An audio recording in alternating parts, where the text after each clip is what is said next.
My name is John Garcia, and I am one of the owners of Rook.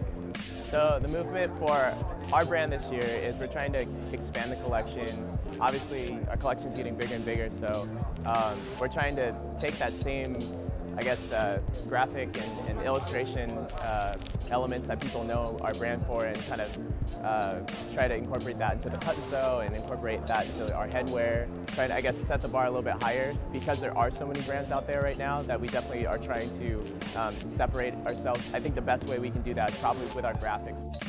We're going back to our roots. Pretty much bringing forth classic rocksmith that everyone's used to. Cleaner cuts, still engaging the customer with the more workwear inspired pieces, as well as bringing forth like the athletic pieces, vintage sport, if you will. Kind of bringing out, just like we said, the classics and kind of just making sure that we run the gamut. What our movement is this year in 2013 is to continue to work with people that we love, respect, and enjoy. Amazing collaborations that we have on deck. Some I can tell you about, some I can't. You know, we got one which is Skin Graft, which is one designer of the year this year. We're really excited, a full capsule collection. We also got another collaboration coming out with Young and Reckless, which is amazing. Staple Design's movement has been and always been a positive social contagion. We've been around since '97, so this is our 16th year in business. And everything we do just sort of promotes positivity, but not in like a kind of Greenpeace organic kind of way. Like, we just promote the idea that you should do what you love, and everything that we do exudes that. You know, whether it's collaborative projects, our retail store, our clothing line, everything just encompasses that positive social contagion. We want that to spread. That's what a contagion does. We're seeing a lot of great things for fall line. Obviously, our business was predominantly backpacks, and so the actual line is really huge for fall. Obviously, back to school plays a big role in our brand.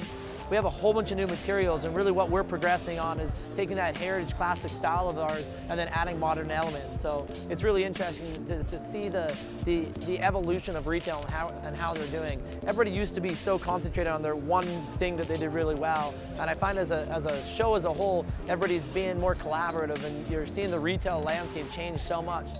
I think that this next year, right now there is a lot of energy and there's a lot of obviously attention, I think, in this industry, but I think you're going to really see the brands that are doing you know, legitimate designs, and not that, you know, any brand's not doing legitimate work, but I think the cream of the crop is definitely going to stay there.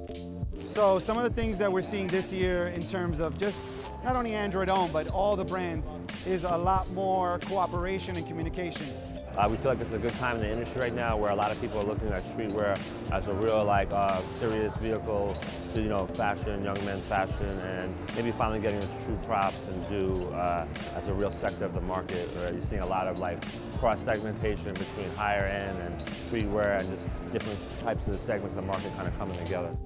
I was talking to a friend of mine, and he was like, man, I used to bring my kid to this show, and I can't bring him to the show anymore. There's like dismembered body parts and bags of drugs, and like, first it's like, I guess that's what sells. And I was like, yo, you know what? I told him, like, it just comes in cycles. Like, people always want what was the opposite of what they had before. So right now everyone's really like on the anti, they're being really dark and everything. And you know, I think that's a reflection of the times that we're in, maybe like the economy, world affairs, wars, you know, things like this. You know, I feel like Staples' role is always to maintain that consistency of being like a sense of positivity. I never want to like follow the bandwagon and do a shirt or a design like that, even though we could probably make a lot of money doing it. But I think it's more important for me that the brand stays true. Like I said, we've been doing this for 16 years, and I plan on being here at minimum another 16 years.